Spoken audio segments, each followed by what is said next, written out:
Okay, next we're dealing with simultaneous events. That's what we're into now. What I've done here is taken two spaceships and stacked them end to end. Now you recall when we're doing our light experiment, if we released a burst of light from here at 12 o'clock noon,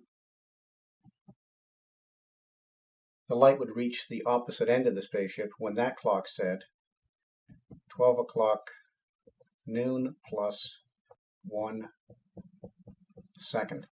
And in the opposite direction, we'll look at this spaceship here. If you release a burst of light at 12 o'clock midnight,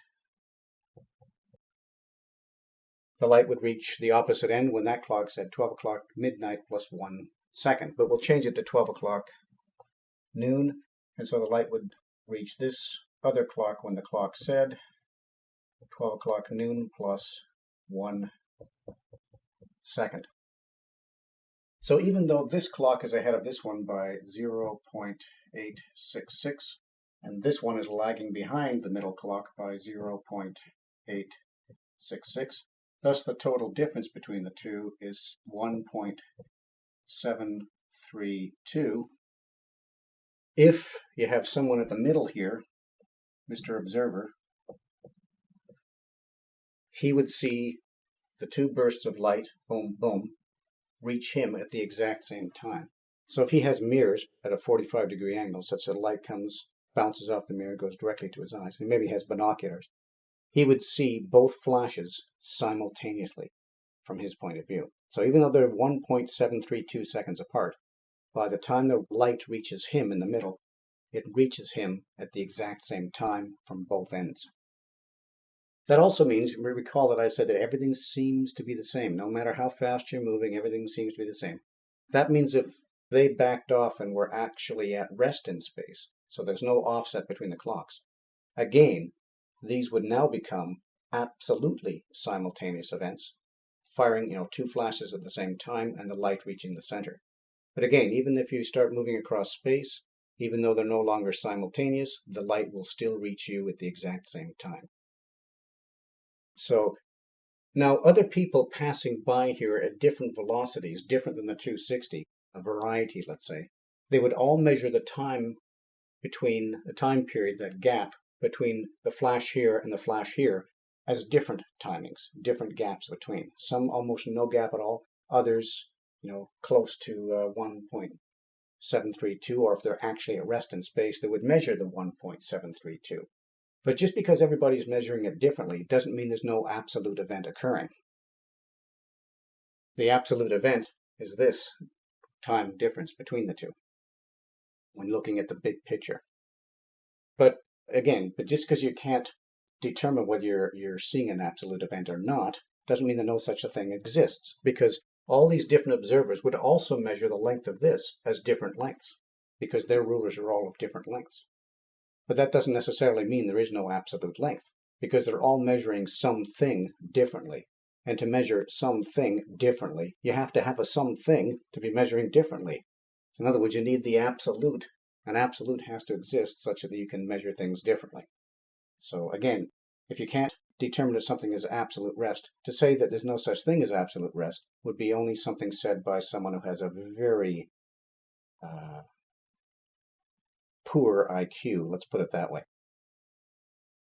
Okay, so again, there's no such thing. It's not everything is just, anything but absolute. Everything is just relative. That just doesn't make sense, because again, you're adding basically science fiction to science, or magic to science.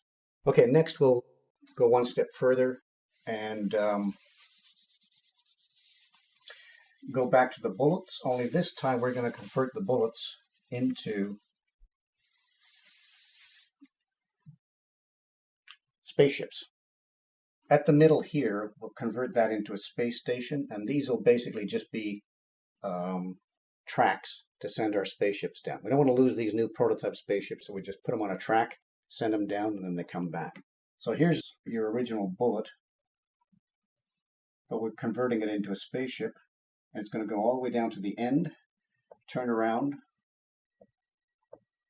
and come back to the space station, We have another one here as well, which has been converted, goes all the way down to the end, turns around, comes back. Now, you will recall in the case of the bullet, or the spaceship at rest and firing the bullet takes 1.154 seconds to go from one end to the other. And even if the overall spaceship is doing 260, we still recorded 1.154, at least that's what the clocks told us. So that means when the bullet goes from here to here, the clocks on board here would tell us that it took 1.154 seconds.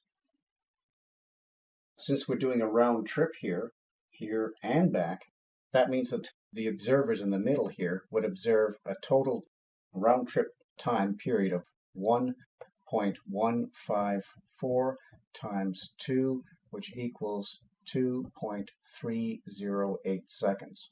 So this is the time period which would be seen by the observers at the space station.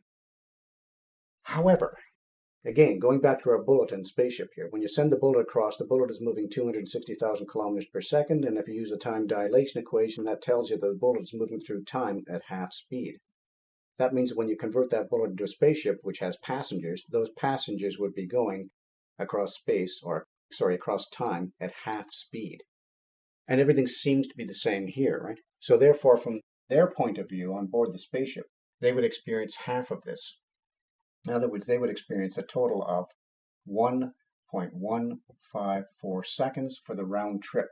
So that would be 0.577 seconds in this direction, and a total of 0.577 in the other direction. Same over here, 0.577, 0.577.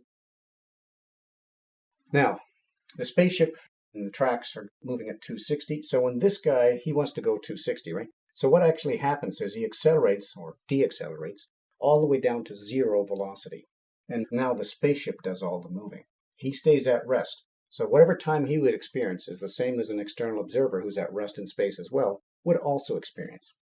So the spaceship moves over a total of 150,000 kilometers and does so at a speed of 260,000 kilometers per second. So we divide 150 by the 260,000 kilometers per second, and that tells that it took a time period of 0.577, which is exactly what you would expect. Going in the other direction, though, he's definitely not at rest. If you recall, the speed of the bullet was 297,000 kilometers per second. And if you put that number into your time dilation equation, you end up going through time at 1/7 of the maximum speed possible. So that's 1/7. Now, going back to transformation equations, you'll recall that when the spaceship goes from here to here, any clocks on board, or the clock here, would tell you that it took 1.154 seconds, and the clock offset is 0.866, so you add the clock offset, 0.866, that adds up to 2.02, and then using the transformation equation, you also divide by the square root of 1 minus v squared of c squared. In other words, in this case, therefore, divide by 0.5, which equals 4.04 seconds. So from the external observer's point of view, it takes this spaceship 4.04 seconds to go from one end to the other, from the external to the space station. Now, this guy, on the other hand, on board the spaceship is moving through time at 1/7 of the speed at which the external observer is moving. So if you take 4.04 divided by 7, that equals 0.577. So that's why this guy would experience 0.577, because he's moving through time so slowly, not like the external observer who views a total of 4.04 seconds. And so he actually does experience 0.577 in this direction and 0.577 in the other direction, giving you a total of the 1.154 and so forth, which is half of what this guy would experience. And of course, this guy is moving at 260, so he experiences half of what an external observer would have experienced, which would be 2 times this, right?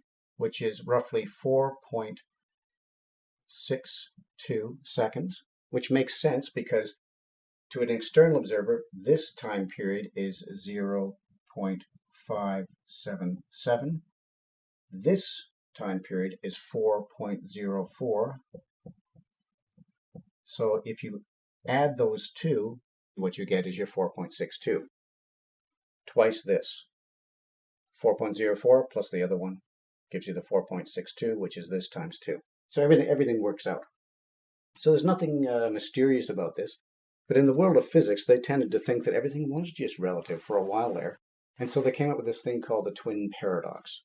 If one twin, let's say, stays on Earth on his spaceship, and the other twin takes his spaceship for a ride, and let's say he makes it up to 260. Anyways, he goes off to a star and then comes back.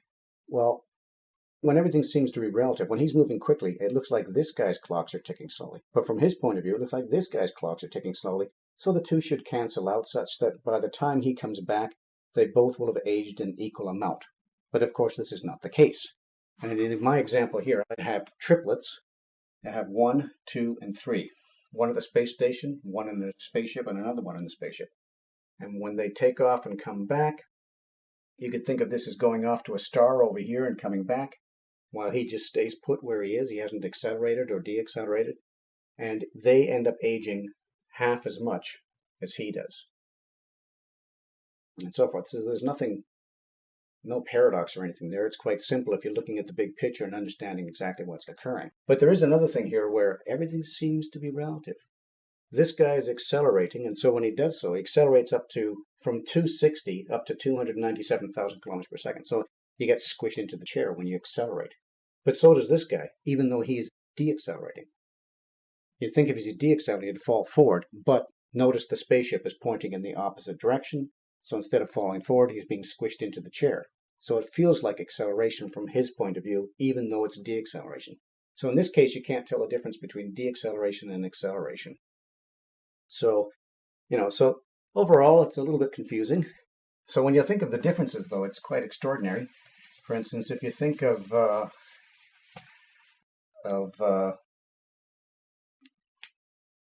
all these different directions we're heading in here, let's call those 1, 2, and 3. Let's say that this one is at rest in space. We'll call him Mr. A, so that'll be this guy. This one's accelerated to 297,000 kilometers per second, so we'll call him B. This one. This guy here we'll call Mr. Ref, a reference. So the point is, if they took off like that and just kept on going, this guy could experience, let's say, 1 year. While doing so, Mr. A would experience 7 years. This one would experience 3.5 years. However, if they went off like that and then came back when they're all lined up again, these two would experience half as much time as Mr. Reference did, assuming we go to our usual speeds of 260 and so forth, right? So even though there's a radical difference here, 1 year, 7 years, if they do the round trip, still they end up aging less than the one who stayed put and kept on going in a specific direction. So fascinating.